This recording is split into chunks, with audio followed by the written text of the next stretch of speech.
Hello प्यारे बच्चों, कक्षा 5 पर्यावरण और हम भाग 3 अध्याय 1 पटना से नाथुला की यात्रा 8 नवंबर 2010 की ठंड भरी काली रात। ठंड से कपकपाते ठिठुरते लोग पटना जंक्शन पर मित्रों के साथ रेलगाड़ी की प्रतीक्षा। गंतव्य सिक्किम की राजधानी गंगटोक अपने स्मारकों, सांस्कृतिक धरोहरों एवं विभिन्न परिवेशों की पहचान और उनके संरक्षण को जानने की लालसा। यानी कि 8 नवंबर की बात है। काली भरी रात यानी कि ठंड के मौसम में क्या हो रहा है कि पटना जंक्शन पर अपने मित्रों के साथ रेलगाड़ी की प्रतीक्षा यानी कि इंतज़ार कर रहे हैं सिक्किम की राजधानी गंगटोक जाने के लिए। और वहाँ की क्या है, सांस्कृतिक धरोहर, प्राकृतिक यानी कि जो भी चीज़ें हैं उन्हें देखने के लिए, समझने के लिए और क्या है जानने की लालसा के लिए लोग जा रहे हैं। न्यू जलपाईगुड़ी रेलवे स्टेशन पर अगली सुबह उतरे और सभी मित्रों जो थे वे न्यू जलपाईगुड़ी रेलवे स्टेशन पर सुबह को उतरे। पहला पड़ाव था सिक्किम जाने के मार्ग में स्थित दार्जिलिंग पश्चिम बंगाल राज्य का सुंदर पर्वतीय स्थल है। और जो हुआ सिक्किम जाने का मार्ग यानी कि रास्ता जो है वे दार्जिलिंग जो स्थान है वे पश्चिम बंगाल यानी कि कलकत्ता जो है, कलकत्ता का वह सुंदर पर्वतीय स्थल है। हरी भरी घाटियाँ और दूर दूर तक दर्शनीय हिमालयी पर्वत श्रृंखलाएँ। जैसे जैसे हम न्यू जलपाईगुड़ी से दार्जिलिंग की पहाड़ियाँ चढ़ते गए, ठंड बढ़ती गई। यानी मित्रों लोग कहते हैं वे लोग कि जब हम जलपाईगुड़ी से दार्जिलिंग की ओर यानी कि पहाड़ी पर जब हम चढ़ते गए तो वहाँ जो ठंड की मौसम था और भी अधिक बढ़ती चली गई और स्वेटर पर जैकेट भी डालना पड़ा। और जो हम लोग स्वेटर पहने हुए थे ठंड अधिक होने के कारण उस पर जैकेट भी हम लोग पहने। टाइगर हिल पर खड़े होकर सुबह सुबह सालों भर बर्फ से ढकी रहने वाली कंचनजंगा की सतरंगी बदलती चोटी को देखना अद्भुत था। फिर वे लोग बोलते हैं कि जब सुबह को हमने देखा तो भरा बर्फ से ढकी कंचनजंगा जो थी वे सतरंगी बदलती चोटी को देखना इन्हें की अद्भुत था। कंचनजंगा की इस खूबसूरती को दार्जिलिंग और सिक्किम के पूरे 12 दिवसीय प्रवास में भी भरकर देखने के बाद भी मन नहीं भरा। यानी सभी लोग कहते हैं यानी दोस्तों लोग कि उनकी जो खूबसूरती थी दार्जिलिंग की, जो कंचनजंगा की, वे देखने के बाद भी हम लोगों को मन नहीं भरा। यानी कि लग रहा था कितनी बार देखें फिर भी उससे कम लग रहा था। इतनी सुंदर प्रकृति द्वारा बनाई गई कंचनजंगा है।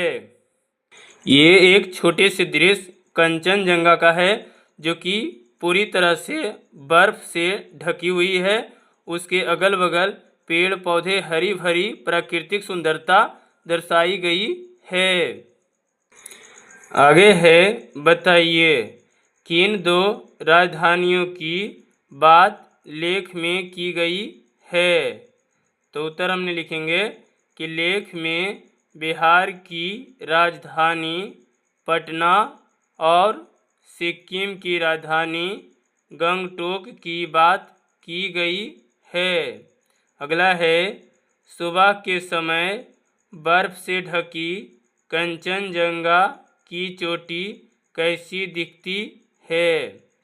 तो उत्तर हमने लिखा है सुबह के समय बर्फ से ढकी कंचनजंगा की चोटी सतरंगी दिखती है, जिसकी खूबसूरती को देखने के बाद भी मन नहीं भरता है।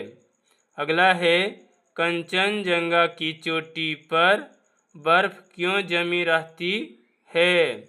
उत्तर हमने लिखा है, कंचनजंगा की चोटी करीब 8,558 मीटर की ऊंचाई पर स्थित है, जहां ठंड काफ़ी रहती है। वहां का तापमान 0 डिग्री सेल्सियस रहता है। ये है 0, ये डिग्री है, और ये सी यानी कि 0 डिग्री सेल्सियस रहता है। इसीलिए कंचनजंगा की चोटी पर हमेशा बर्फ जमी रहती है। अगला प्रश्न है, आपको सूर्योदय एवं सूर्यास्त के समय का दृश्य कैसा लगता है? लिखिए।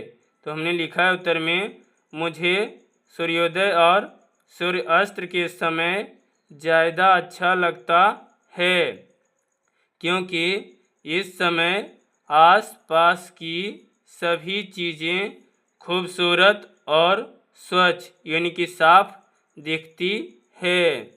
अगला प्रश्न है, हिमालय पर्वत की कुछ अन्य चोटियों के नाम पता करके लिखिए। तो हमने लिखा है उत्तर में, हिमालय पर्वत की कुछ अन्य चोटियों के नाम निम्नलिखित है। पहला यानी कि एक में हमने लिखा है माउंट एवरेस्ट, दूसरा मोकालू, तीसरा धौलागिरी, चौथा नंदा देवी, पाँचवा गौरी शंकर। अगला प्रश्न है, भारत के कुछ अन्य पर्वतीय स्थलों के नाम पता करके लिखिए। हमने पहला में लिखा है गुलमर्ग एवं पहलगांव, जो कहाँ है? जम्मू कश्मीर। दूसरा हमने लिखा है नैनीताल, ये कहाँ है? उत्तराखंड है। तीसरा हमने लिखा है मनाली शिमला, ये है हिमाचल प्रदेश में। चौथा हमने लिखा है चेरापूंजी, चेरापूंजी मेघालय में है। पाँचवा हमने लिखा है कसौली, ये जो है हिमाचल प्रदेश में है। हम लोगों ने दार्जिलिंग में घूमने का आनंद यहाँ के अनेक आकर्षक स्थलों को देखकर उठाया, जहाँ दार्जिलिंग का चाय बागान, चिड़ियाघर ने लुभाया, वहीं नेचुरल यानी कि प्राकृतिक हिस्ट्री म्यूजियम, अजय बाग घर, लॉर्ड बॉटनिकल गार्डन और जूलॉजिकल पार्क में क्रमशः पशु, पक्षी, तितलियाँ, हिमालयी जीव जंतुओं ने विशेष रूप से हम सब लोगों का मन मोह लिया। जूलॉजिकल पार्क और जूलॉजिकल पार्क व कुछ अन्य जगहों में हमने याक नामक एक पशु को देखा। उसके शरीर पर लंबे लंबे बाल थे। स्थानीय लोगों का कहना था कि सिक्किम में भी यह पाया जाता है। बहुत ठंड वाले इलाके में शरीर के लंबे बालों की वजह से ही याक का रहना संभव है। ये जो चित्र दिया गया है, ये दार्जिलिंग का जो है चाय बागान में काम करती महिलाएं का है। और ये जो चित्र दिया गया है, ये जीव जंतु जो है ये याक है, जो कि ये ठंडे प्रदेशों में पाए जाने वाला जीव है। अगला है, बताइए ठंडे इलाके के जंतुओं के शरीर पर बड़े बड़े बाल क्यों पाए जाते हैं?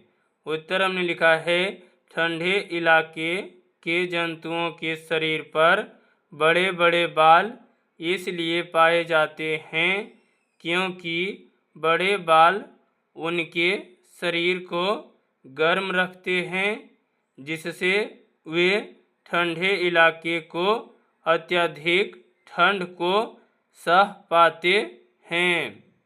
रेप वे पर सवार होकर बादलों के बीच से गुजरते हुए चाय बागान को देखना बड़ा आनंददायक रहा। हमारे मैदानी इलाकों में बादल हमेशा दूर बहुत ऊपर दिखाई पड़ते हैं, परंतु वहाँ पर हम सभी बादलों के बीच थे और घाटियाँ बादलों से भरी थी। कभी कभी चाय बागानों में हम से नीचे भी बादल दिख रहे थे। वहाँ से हम हिमालय पर्वतारोहण संस्थान के लिए रवाना हो गए। यानी कि सभी मित्रों अपने क्या हुआ चाय बागानों को देखते हुए वहाँ से हिमालय पर्वतारोहण संस्थान की ओर रवाना हो गए, यानी कि चल दिए। पर्वतारोहियों के लिए चिड़ियाघर के नज़दीक हिमालय पर्वतारोहण संस्थान है। यहाँ भारत के गौरव तेंजिंग नोर्गे की आदमकद मूर्ति लगी है। यहाँ का एवरेस्ट म्यूजियम एक रोमांचक यादगार है। यहीं मुझे तेंजिंग नोर्वे के बारे में कुछ जानकारी मिली, जो इस प्रकार है। पर्वतारोहियों के साथ तेंजिंग 20 साल की उम्र से ही कुली के रूप में जाते रहते थे। तेंजिंग यूं तो भारत के मूल निवासी बन गए थे, मगर उनका जन्म तिब्बत में हुआ था। यानी कि तेंजिंग जो थे वे 20 साल की उम्र से ही कुली का काम यानी कि सामान ढोने का काम करते थे। तेंजिंग जो थे वे भारत के मूल निवासी नहीं थे, उनका जन्म तिब्बत में हुआ था। जो ये तिब्बत है वे चीन में है, यानी कि चीन में उनका जन्म हुआ था और बचपन के दिन उन्होंने नेपाल में बिताए। उनका जन्म तिब्बत यानी नेपाल में हुआ, लेकिन बचपन उनका नेपाल में बीते थे। वैसे तो उन्हें बिल्कुल भी पढ़ना लिखना नहीं आता था, मगर देश विदेश के पर्वतारोहियों के साथ वे कई भाषाओं में बातचीत कर लेते थे। जो वे तेंजिंग जो थे चीन के, जो वे पढ़ना लिखना नहीं जानते थे, लेकिन देश विदेश से यानी कि अदर देशों से जब वहाँ आते थे तो वे कई भाषाओं में बातचीत कर लेते थे। वे तुरंत सबसे दोस्ती भी कर लेते थे। 1947 में एक पर्वतारोही दल के साथ जाते समय अपने एक साथ बॉन्गी नोर्वे जो पहाड़ से गिरकर गंभीर रूप से घायल हो चुके थे। यानी कि पर्वतारोहियों दल से एक व्यक्ति यानी कि एक साथी उसके साथ बॉग्डी नोर्बू जो थे उसका नाम, जो पहाड़ से गिरकर गंभीर रूप से घायल हो चुके थे, पीठ पर लादकर कई मील चलकर अस्पताल ले गए और इस प्रकार बॉग्डी को बचाया। सन 1953 में तेंजिंग नोर्गे सर एडमंड हिलोरी के साथ हिमालय पर्वत श्रृंखला के सबसे ऊंचे शिखर एवरेस्ट, जो कि समुद्र तल से 8,848 मीटर ऊंचा है, पर चढ़े और विजय का झंडा गाड़ा। अगला प्रश्न है तेंजिंग नोर्गे के बारे में अपने शब्दों में लिखिए। तो हमने लिखा है तेंजिंग नोर्गे का जन्म तिब्बत में हुआ था। बाद में वे भारत के मूल निवासी बन गए। वे पर्वतारोहियों के साथ 20 साल की उम्र से ही कुली के रूप में जाने लगे। तेंजिंग नोर्गे और एडमंड हिलेरी 29 मई 1953 को माउंट एवरेस्ट की चोटी पर चढ़ा था। हिमालय पर्वतारोहण संस्थान में हम लोगों ने काफ़ी समय गुजारा। यानी वे सभी दोस्त बोल रहे हैं कि हिमालय पर्वतारोहण संस्थान में हम लोगों ने बहुत ज़्यादा समय तक रहा, यानी गुजारा, और पर्वतारोहण के संबंध में जानकारी प्राप्त की। इस संस्थान को माउंट एवरेस्ट पर विजय की खुशी में 4 नवंबर 1954 ईस्वी में स्थापित किया गया था। पर्वतारोहण के लिए प्रशिक्षण लेना भी जरूरी होता है। पर्वतारोही दलों को अपने साथ टेंट, रस्सी, पर्वतारोहण के लिए जरूरी औजार, पर्याप्त भोजन, पानी, गर्म कपड़े इत्यादि लेकर जाना पड़ता है। अब भारत में पर्वतारोहण के कई संस्थान हैं। अनेक लोगों ने कई चोटियों पर विजय भी हासिल की है, यानी कि जीत भी हासिल की है। इसके बावजूद हर दल के साथ ऐसा व्यक्ति जो वहीं के रहने वाला हो एवं पर्वतों पर चढ़ने में पारंगत हो, कुली तथा गार्ड के रूप में चलता है। ऐसे गार्ड को दार्जिलिंग में सिरदार कहा जाता है। यह बहुत सम्मान का पद है। तेंजिंग नोर्गे को भी सिरदार की उपाधि मिली थी जब उन्होंने अपने साथी को बचाया था। अगला प्रश्न है, पर्वतारोहण के लिए क्या क्या तैयारी करनी पड़ती है? तो हमने पढ़ा था पर्वतारोहण के लिए पर्वतारोही दलों को टेंट, रस्सी, पर्वतारोहण के लिए जरूरी औजार जैसे कुल्हाड़ी, कुदाल इत्यादि, बर्फ पर सोने के लिए स्लीपिंग बैग, पर्याप्त भोजन, गर्म कपड़े, ऑक्सीजन सिलेंडर, टोपी इत्यादि साथ ले जाने की आवश्यकता होती है। संस्थान में पर्वतारोहण के काम आने वाली विभिन्न प्रकार की सामग्रियों साजो कर रखी गई है। यहाँ परीक्षण की भी व्यवस्था है। पर्वतारोहियों को ऊंचाई पर जाने के पश्चात विभिन्न प्रकार की कठिनाइयों का सामना करना पड़ता है। बारिश, आंधी, तूफान, अत्यधिक ठंड और ऑक्सीजन की कमी का मुकाबला करना पड़ता है। उन्हें विशेष प्रकार के बने जूते और कपड़े पहनने पड़ते हैं। ऑक्सीजन का सिलेंडर भी ले जाना पड़ता है। ये चित्र में आप देख भी सकते हैं। एडमंड हिलेरी हैं और ये जो हैं तेंजिंग नोर्गे हैं। अगला प्रश्न है, पिछले पृष्ठ पर 2 जाने माने पर्वतारोहियों के चित्र दर्शाए गए हैं। ये आपको क्या क्या पहने दिखाई पड़ रहे हैं? यानी ये जो पिछले पृष्ठ में ये चित्र को हमने देखा है, एक एडमंड हिलेरी और तेंजिंग नोर्गे, यानी ये दोनों व्यक्ति क्या क्या पहने हुए हैं, इनके बारे में हमें लिखना है। तो हमने लिखा है तेंजिंग नोर्गे और सर एंड माउंट हिलोरी विशेष प्रकार का पर्वतारोहण सूट आँखें की सुरक्षा के लिए, जिसमें पीठ पर ऑक्सीजन सिलेंडर और सिर पर टोपी पहने दिखाई दे रहे हैं।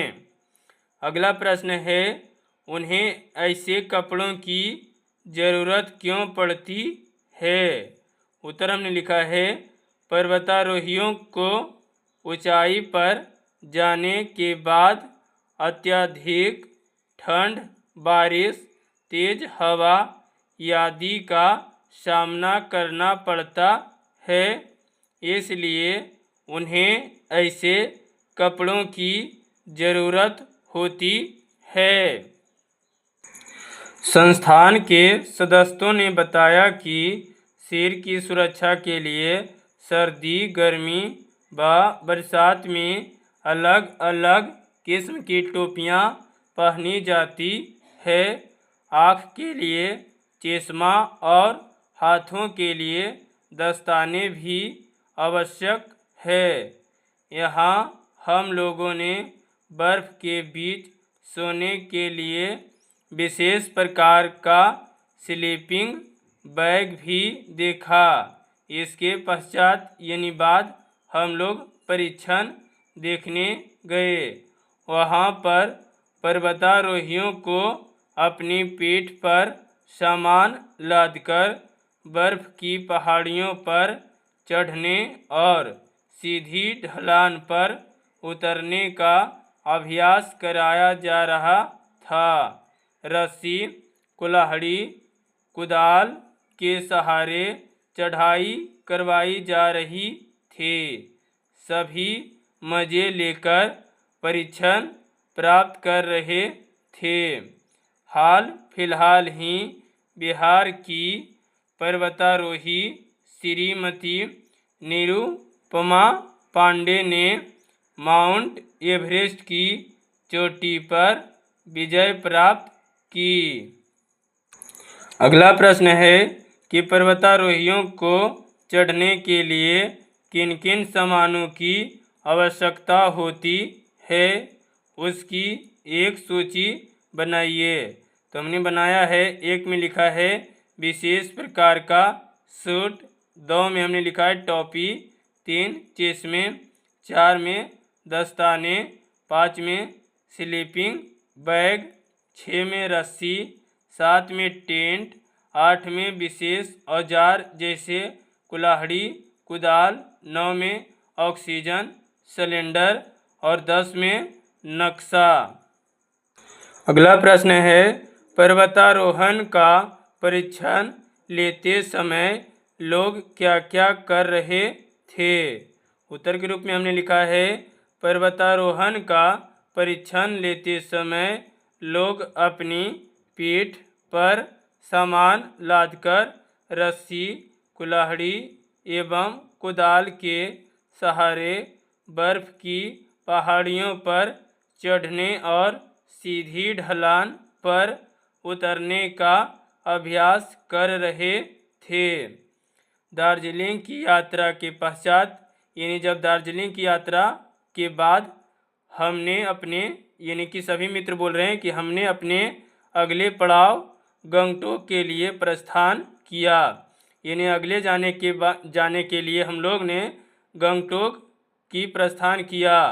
गंगटोक समुद्री तल से लगभग 6000 फीट की ऊंचाई पर स्थित सिक्किम राज्य की राजधानी है। यह पहाड़ों के ढलानों पर विभिन्न स्तरों को काटकर बसाया गया शहर है। ऊपर नीची ढलानों पर बनी सड़कें और उस पर बिना हॉर्न बजती कतार से चलती गाड़ियां, शहर के अंदर कहीं गंदगी, कूड़े कचरे का नामो निशान नहीं। सभी दुकानों के आगे कचरे फेंकने के लिए डिब्बे, किसी भी परिस्थिति में कोई भी किसी भी तरह का कचरा सड़क पर नहीं फेंक सकता। शाम के समय महात्मा गांधी सड़क का अद्भुत नज़ारा, साफ सुथरी चौड़ी सड़क के बीचों बीच फूलों भरे पौधों से सुंदर सजावट, दोनों तरफ सजी धजी दुकानें, सड़क के बीचों बीच लकड़ी, लोहे एवं पत्थरों से बने बेंच पर बैठकर धीमे भारतीय संगीत के साथ चाय कॉफ़ी की चुस्कियों का मज़ा ही कुछ और था। तरह तरह के फूल के पौधों से सुसज्जित इस सड़क का दृश्य देखते ही बनता था। यहाँ सड़क के किनारे पगडंडियों पर लोग चलते हैं और कभी आराम करने के लिए सड़क के बीच की इस सुसज्जित जगह पर बैठ जाते हैं। तभी तो लगा कि हम अलग ही दुनिया में आ गए हैं। अगला प्रश्न है, यदि आपको अपने घर के आसपास ऐसा वातावरण बनाना हो तो इसके लिए क्या क्या करना चाहेंगे? तो उत्तर हमने लिखा है, यदि मुझे अपने घर के आसपास ऐसा वातावरण बनाना हो तो उसके लिए मैं अपने दोस्तों के साथ मिलकर साफ सफाई के प्रति लोगों को जागरूक करूँगा ताकि लोग इधर उधर कूड़ा करकट फेंककर गंदगी ना फैलाएं। सिक्किम पहाड़ों और घाटियों से भरा एक छोटा राज्य है। तीस्ता यहाँ की मुख्य नदी है। यहाँ मुख्यतः लेप्चा, नेपाली और भूटिया तीन जातियाँ निवास करती है। यहाँ के लोग मेहनती, सीधे सरल और सहयोगी होते हैं। यहाँ की औरतें रंगीन कपड़े एवं मानकों से युक्त सोने के आभूषण पहनना पसंद करती है। गंगटोक में हम लोगों ने फूलों का बगीचा, बॉटनिकल गार्डन, रूमटेक मोनेस्टरी आदि देखा। रूमटेक मोनेस्टरी करमापा बौद्ध धर्म गुरु का निवास भी है। यह बौद्ध धर्म का दर्शनीय स्थल है। प्रश्न है, सिक्किम के निवासी कैसे होते हैं? तो हमने आगे ही पढ़ा है कि सिक्किम के लोग मेहनती, सीधे सरल और सहयोगी होते हैं। यहाँ की औरतें रंगीन कपड़े एवं मानकों से युक्त सोने के आभूषण पहनना पसंद करती है। एक दिन हम लोग गंगटोक से लगभग 52 किलोमीटर दूर समुद्र तल से लगभग 1450 यानी कि 500 यानी कि 1450 14,500 फीट की ऊंचाई पर स्थित नाथुला घूमने गए। यह भारत और तिब्बत की सीमा पर स्थित है। जैसे जैसे हम गंगटोक से आगे बढ़े और ऊपर चढ़े, ठंड बढ़ती गई। इन पहाड़ों पर घुमावदार सड़क सांप की तरह दिखाई पड़ रही थी। सड़क के एक तरफ पहाड़ और दूसरी तरफ हजारों फीट नीचे गहरी खाई थी। यह देखकर मन घबरा जाता था। आखिर नाथुला आ गया। बिछी हुई बर्फ की चादरों के बीच हम सभी खड़े थे, उत्साहित और आनंदित। सबसे ऊंचाई पर शान से लहर रहा था अपना प्यारा तिरंगा। इतनी ऊंचाई पर तिरंगे का लहरना देख मन गर्व से भर गया। दूसरी ओर चीन देश का झंडा भी लहर रहा था, जो कि ये चित्र में भी आप देख सकते हैं। अपने देश की रक्षा के लिए सीमा पर चौकस वीर सैनिक हम सब लोगों का मार्गदर्शन भी कर रहे थे। सांस लेने में थोड़ी दिक्कत आ रही थी। 50-60 सीढ़ियाँ भी चढ़ना मुश्किल हो रहा था। सांस फूलने लगी। सैनिक बर्फ पर ना चलने एवं सीढ़ी पर रुक रुक कर चढ़ने को कह रहे थे। बच्चे को दौड़ने के लिए मना किया जा रहा था। बच्चे तो ठहरे बच्चे भला कहाँ रुकने वाले थे। एक बच्चा बेहोश हो गया। सभी चिल्लाने लगे, जल्दी कैंप ले जाओ, ऑक्सीजन दो, ऑक्सीजन। सैनिकों ने उसे तुरंत मेडिकल कैंप में पहुंचाया। प्राथमिक उपचार के बाद बच्चा स्वस्थ होकर वापस आ गया। प्रश्न है, वह बच्चा क्यों बेहोश हुआ?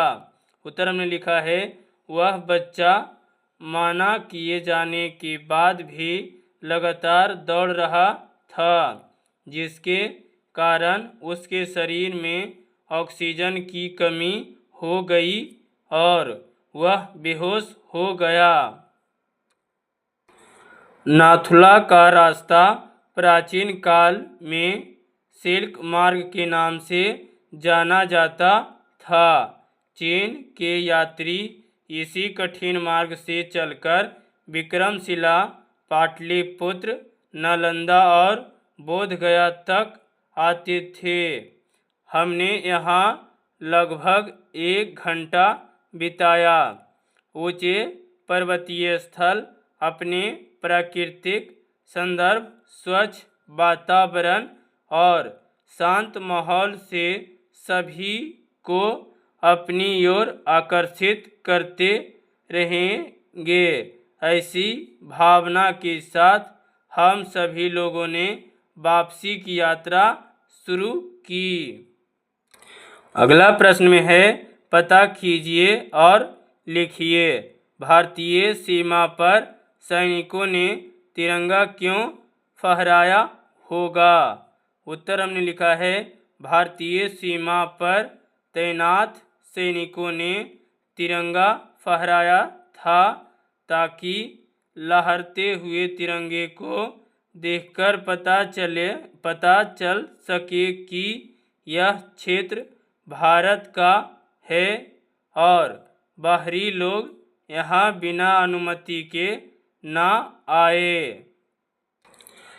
अपने गांव या शहर की सड़क की तुलना गंगटोक के महात्मा गांधी मार्ग से कीजिए और लिखिए, जैसे मेरे गांव की सड़क पर बैठने के लिए कुर्सियां नहीं बनी है, महात्मा गांधी मार्ग यानी कि सड़क पर सुंदर कुर्सियां बनी है। तो हमने लिखा है कि मेरे गांव की सड़क के किनारे पेड़ लगे हैं, लेकिन उसमें सजावट का अभ्यास नहीं। मेरे गांव की सड़कों के किनारे बैठने की कोई व्यवस्था नहीं है। अगला प्रश्न है, क्या आपने किसी और देश का झंडा देखा है?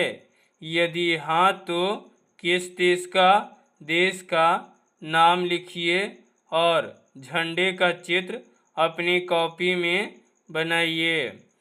तो हमने इसका उत्तर लिखा है कि हाँ, मैंने कई दूसरे देशों का झंडा देखा है। मैंने Nepal, Sri Lanka, Bangladesh, Pakistan, America, Japan, Germany, रूस और चीन का झंडा देखा है। अगला प्रश्न, आप अपनी कक्षा के बच्चों का 4-5 का समूह बनाइए। अपने अपने समूह के लिए झंडों का डिजाइन चार्ट पेपर पर बनाइए। झंडों का यह डिजाइन आपने क्यों चुना, लिखिए, इसे कक्षा में लटकाइए। तो ये करने के लिए है, तो हमने लिखा है कि झंडे के डिजाइन से समूह की पहचान की जा सकती है, इसलिए हमने झंडों का डिजाइन चुना है और फिर हमने उन सभी डिजाइन को अपने कक्षा में लटका दिया। यानी ये आप डिजाइन बनाकर और जो डिजाइन बनाइएगा वो अपने क्लासरूम में चार्ट को लटका दीजिएगा।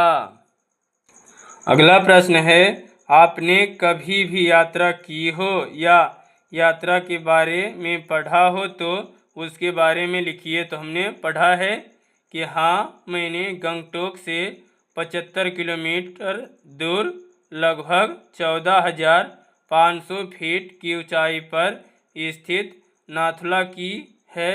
यह भारत के पड़ोसी देश चीन की सीमा पर स्थित है।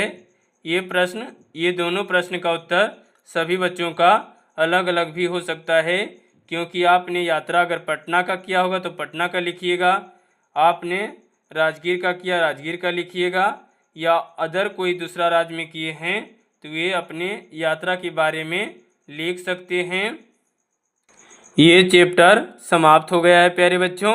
अगर वीडियो आपको अच्छी लगी हो तो वीडियो को लाइक शेयर सब्सक्राइब जरूर करिएगा। इसके लिए आपको बहुत बहुत धन्यवाद।